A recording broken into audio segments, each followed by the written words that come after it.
اللہ لا خوف علیہم ولا هم يحزنون صدق اللہ مولانا العظیم وصدق رسولہ النبی الامین الکریم ونحن علی ذلک لمن الشاہدین والشاکرین والحمد للہ رب العالمین۔ باواد بلند درود پاک پڑھی اللہم صلی اللہ سیدنا مولانا محمدین عبدک و حبیبک نبیک و رسولک نبی الامی وعلی آلہ و اہل بیت و صحابہ بارک وسلم۔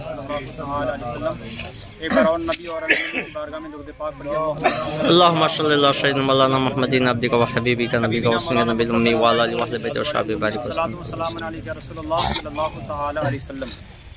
اے اشرف زمانہ زمانی مدد نما درہائے بسترازی کبیر کرم کشا، اشرف نہنگ دریا دریا وسیلہ دارت، دشمن ہمیشہ پرغم بازکر تو دوست دارت، تم ہی مشکل کشا کے لاڈلے دو خبر میری، رسول پاک کے جانی مدد یا شاہ سمنانی، غریق بحر کلفت ہو تم ہی ہونا خدا میرے، نہ کیوں کر پھر ہو حیرانی مدد یا شاہ سمنانی، برائے پنجتن مخدوم اشرف شاہ سمنانی، ادھر بھی ایک نظر کر دو دور ہو ساری پریشانی۔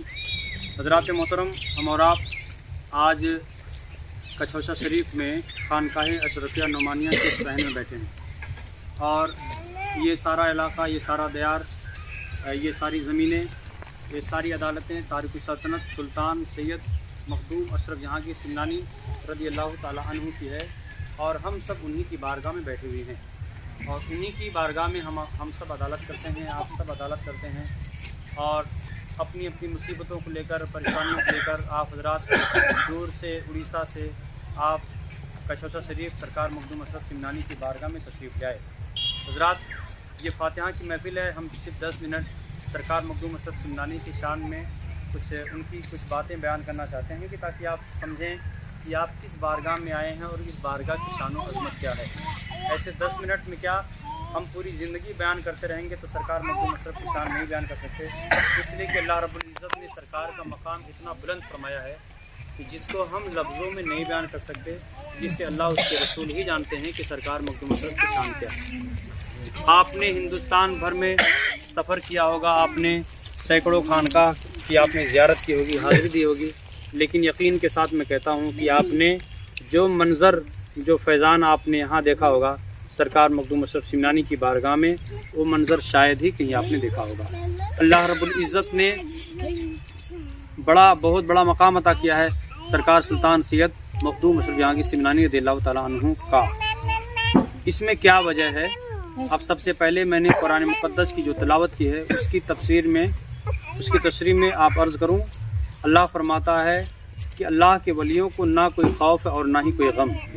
اب سوچنے کا مقام یہ ہے کہ ہر انسان کو غم اور فکر لائق ہے، کوئی بڑا سے بڑا آدمی ہو، امیر ہو، کروڑ پتی ہو، ارب پتی ہو، کوئی کیسا بھی ہو، مگر ہر انسان کے پیچھے کوئی نہ کوئی فکر ضرور ہوتی ہے۔ لیکن اللہ کے ولیوں کو نہ ہی کوئی فکر ہے اور نہ ہی کوئی غم ہے، نہ ہی انہیں کوئی ٹینشن ہے۔ کیا وجہ ہے؟ تو وجہ صرف اور صرف یہ ہے کہ اللہ کے ولی میں اور ہماری زندگی میں فرق ہے۔ ہم زندگی گزارتے ہیں تو اپنے مقصد کے لیے، مگر اللہ کے ولی زندگی گزارتے ہیں تو وہ اللہ کی رضا کے لیے گزارتے ہیں۔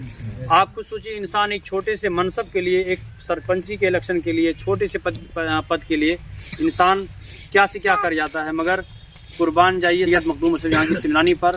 آپ سمنان جو ایران کی ایک بادشاہت، ایک سلطنت ہے، آپ وہاں کے بادشاہ تھے، مگر اللہ رب العزت نے آپ کو حکم دیا۔ حکم کیسے دیا سنیں آپ؟ اللہ تعالیٰ نے حضرت خضر علیہ السلام کو سرکار مخدوم اشرف سمنانی کی بارگاہ میں بھیجا، ان کے پاس، کہ اے خضر جاؤ میرے محبوب سرکار مخدوم اشرف سے کہو کہ وہ یہ بادشاہت چھوڑ کر وہ جائیں پوری دنیا میں اسلام کی تبلیغ کریں فقیر بن کے۔ حضرت خضر علیہ السلام مخدوم پاک کی بارگاہ میں آئے اور اللہ کا پیغام سنایا کہ اے سید اشرف، اللہ کا حکم ہے آپ کے لیے کہ آپ یہ بادشاہت چھوڑ کر آپ جائیے دنیا میں اسلام کو پھیلائیے، اسلام کی تبلیغ کیجیے۔ سرکار مخدوم اشرف سمنانی نے اس وقت ایک جملہ کہا تھا کہ ہم اپنی امی جان سے اجازت لے لیں، پتہ یہ چلا کہ ہم بڑے سے بڑا کام کریں، ہر نیک کام میں، ہر کام میں ہمیں اپنے ماں باپ کی ہمیشہ اجازت لینی چاہیے، ان کی دعا لینی چاہیے۔ مخدوم پاک نے اللہ کی رضا کے لیے اپنے بادشاہت کو ٹھوکر مار دیا اور آپ نکل گئے، اور جب آپ باہر نکلتے ہیں بادشاہت کو ٹھوکر مار کے، تو اللہ تعالیٰ نے آپ کو ایسا مقام بخشا ہے، ایسا مقام بخشا کہ جس کو ہم سمجھ ہی نہیں سکتے۔ سمجھنے کے لیے بس اتنا سمجھیے، یہی کچھوشہ شریف ہے، وہی خانقاہ شریف ہے جہاں پر سرکار مخدوم اشرف کا آستانہ ہے۔ سرکار مخدوم اشرف سمنانی اپنی خانقاہ میں بیٹھے ہیں، ایسے ہی آپ خطاب فرما رہے ہیں، سامنے ایک مرید بیٹھا ہے، वो बड़ा परेशान नज़र आ रहा है। तो लेकिन मखदूम अशरफ तो वो हैं कि जो आपका घर तो उड़ीसा में है, आप यहाँ बैठे हैं तो आपके घर के जिन्नात को खींच करके छौछा लेके आते हैं। जिन्नात कहीं छुपा हो, कहीं भी छुपा हो, मगर उन मखदूम पाक की नज़र से बचता नहीं है। तो मखदूम अशरफ सिमनानी तो वो हैं जो ज़ाहिर तो ज़ाहिर है, जो दिल भी पढ़ लिया करते हैं। तो सरकार मखदूम अशरफ सिमनानी ने अपने मुरीद के दिल का हाल पढ़ने के बाद आपने उससे फरमाया, आप कहते हैं बेटा पढ़े बड़ा परेशान दिख रहा है। बोला हुजूर क्यों ना परेशान रहें। कहा क्यों परेशान हो। कहता हुजूर इस वक्त लोग खाने काबा की ज़ियारत करने जा रहे हैं, हज करने जा रहे हैं, पता नहीं हम गरीब लोग कब जाएंगे, हमारी नसीब में है भी कि नहीं है। हम काश हमको भी ये मौका मिलता। मखदूम सिमना सरकार ने करम फरमाया, कहते हैं कि बेटा क्या तू हज करना चाहता है। तो बोले हुजूर कौन नहीं करना चाहता, सब तो चाहते हज करने के लिए, मगर हमारे पास ज़्यादा रानी, हमारे पास पैसे नहीं, हम कहाँ से हज कर पाएंगे। मेरे आका सरकार फरमाते हैं कि जाओ वज़ू करके आओ। जब वज़ू करके आया, मखदूम पाक ने अपने हाथ को उसके सर पे रखा, कहा अपनी आंखें बंद करो। जब अपनी आंखें बंद किया, कहा अब आंखें खोलो। जब आंख खोला तो मक्का शरीफ में मौजूद था। सुभान अल्लाह, सुभान अल्लाह। जब आंख खोला तो मक्का शरीफ मौजूद था। आंख खोला तो खाने काबा में मौजूद, मक्का शरीफ में है। वो वहाँ से हज किया। हज करने के बाद हज के अरकान अदा किए। फिर वो मदीना शरीफ आया, सरकार दो आलम सल्लल्लाहु अलैहि वसल्लम के रोज़े पाक के सामने वहाँ फातिहा पढ़ा। और फातिहा पढ़ने के बाद बड़ा परेशान है, सरकार की बारगाह में, हुजूर सल्लल्लाहु अलैहि वसल्लम की बारगाह में वो हाथ उठा के रो रहा। बोले हुजूर हम तो बहुत बुरी तरह फंस गए हैं, आने के लिए रास्ता नहीं था। तो सैयद अशरफ ने अपना हाथ रख के, हमारे पीर मुर्शिद ने हमको यहाँ भेज दिया, मगर हमारे मुर्शिद तो यहाँ है नहीं। अब हम अपनी मुसीबत किससे कहें, अब हम जाएंगे कैसे, हमारे पास तो पैसे ही नहीं हैं। अभी ये दिल से दुआ कर ही रहे थे, जैसे ही दुआ ख़त्म करके जब अपना चेहरा मोड़ते हैं तो क्या देखते हैं कि खाने काबा के सामने जन्नतुल बकी शरीफ में हज़रत बीबी फातिमा ज़हरा रज़ियल्लाहु तआला अन्हा के मज़ार मुक़द्दस पर हज़रत सरकार सैयद मखदूम अशरफ जहांगीर सिमनानी रज़ियल्लाहु तआला अन्हु फातिहा पढ़ रहे हैं। सुभान अल्लाह, सुभान अल्लाह। अभी ये जैसे ही दुआ ख़त्म करते हैं, क्या देखते हैं, नज़र उठी तो क्या देखती, सामने ही मखदूम पाक सरकार फातिहा पढ़ रहे हैं। सरकार मखदूम अशरफ ने अपनी फातिहा ख़त्म की। फातिहा करने के बाद रोज़े की तरफ बढ़े और अपने मुरीद से कहा, बेटा क्यों परेशान हो रहा था, हम तो तुझको देख ही रहे थे, तू कहाँ पहुँचा है, कब जाना चाहता है, चल मैं आ गया हूँ, चलेगा खान का। बोला जी हुजूर का ठीक है। फिर अपने हाथ को सर पे रखा, कहा आँख खोल। जब आँख खोला तो किशौचा शरीफ में खानका में मौजूद है।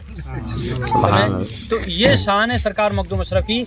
इनका मुरीद सरकार मखदूम अशरफ का चाहने वाला, इनका अकीदतमंद, इनका मरीज, इनका मुरीद जो इनके सिलसिले में दाखिल हो गया, जो इनका दामन पकड़ लिया, वो दुनिया के किसी कोने में रहे, जब भी वो किसी मुसीबत में फंसता है, जब भी तन्हाई में होता है, जब भी किसी मुसीबत में फंसता है, जब सरकार को याद करता है तो हर वक्त मखदूम पाक सरकार उसकी आवाज़ सुनते भी हैं, उसकी मदद भी फरमाते हैं। ऐसे ही एक मस्जिद में सरकार मखदूम अशरफ सिमनानी वज़ू फरमा रहे थे और वज़ू करते करते सरकार मखदूम पाक को जलाल आ गया।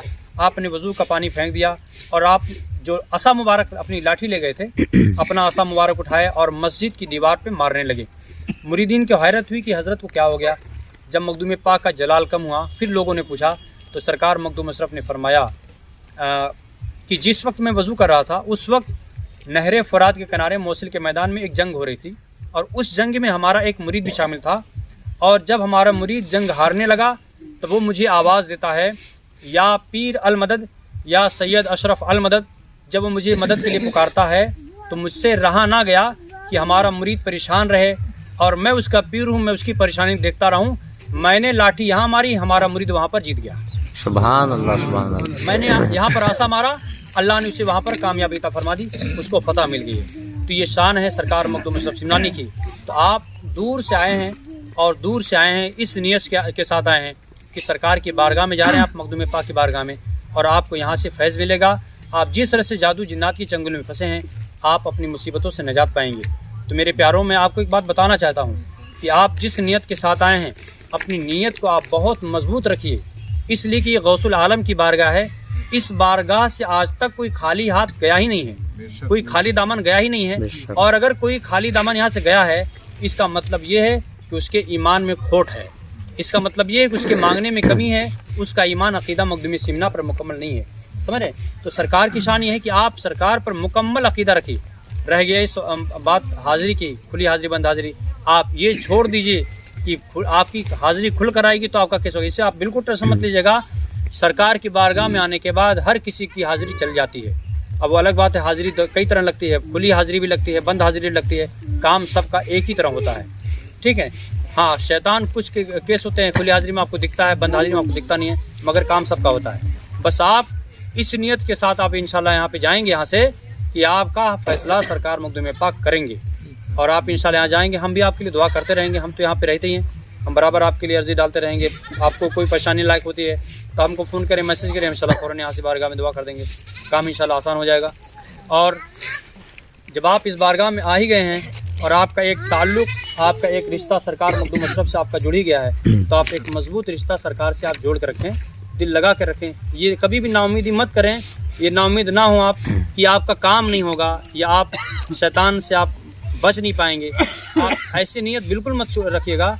आप ये फैसला करके रखिए, आप दुनिया के किसी कोने में रहेंगे मगर मखदूम अशरफ सिमनानी सरकार का साया आपके सर पे हमेशा रहेगा। आप इस उम्मीद के साथ यहाँ जाइए कि आपके सर पे सरकार मखदूम अशरफ का साया हर वक्त है, और आप जिस वक्त भी सरकार को आप याद करेंगे इंशाअल्लाह सरकार मखदूम अशरफ सिमनानी ज़रूर आपकी फरियाद सुनेंगे और इंशाअल्लाह ताला आपकी मदद भी करेंगे, है ना। तो इसलिए ख़ास तौर से आज जो लोग यहाँ पर जो लोग मेंबर बने हैं खानका शरीफ का, मैं उन लोगों को बताना चाहता हूँ, आप सबको बताना चाहता हूँ, जितनी खानका शरीफ की तामीर हो रही है इसमें एक एक पैसा सब आप ही लोगों को लगा हुआ है। तो ये खानका हमारी नहीं है, ये खानका आप सब लोगों की है। आप जिस तरह से हम यहाँ पर आप लोग खिदमत कर रहे हैं, इंशाल्लाह हर वक्त आने वाले वक्त में भी हम आपकी खिदमत ऐसे ही करते रहेंगे।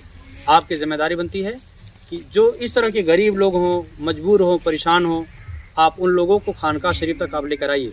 आपका पैसा नाजायज़ इधर आमिलों के पास, दूसरों के पास 20,000 50,000 रुपये तक आप कामिल का पैसा लेके जा रहे हैं, आपका पैसा बर्बाद हो रहा है। आप 2-4-6 हज़ार रुपये आपका लगता है सरकारी बारगाह में आने के लिए किराए के तौर पर। आप यहाँ आएंगे तो यहाँ मखदूम पाक सरकार आपकी सारी मुसीबत दूर कर देंगे। आप यहाँ आना जाना आप इधर चालू रखिए, आना जाना रखिए, इंशाल्लाह धीरे धीरे करके आपकी सारी मुसीबत दूर हो जाएगी। तो ये खानका हम कह रहे थे कि ये खानका हमारी नहीं है, ये खानका आप सब की है, हर मुसलमान की है। ये आपकी अपनी खानका है, आप इसके मेंबर बने हैं। आपकी ज़िम्मेदारी बनती है कि आप हमेशा खानका से जुड़े रहें। आप नंबर लेके जाएं, हमेशा बात करें, आपकी दोस्त परेशानी आप हमको बताएं, जुड़े रहें।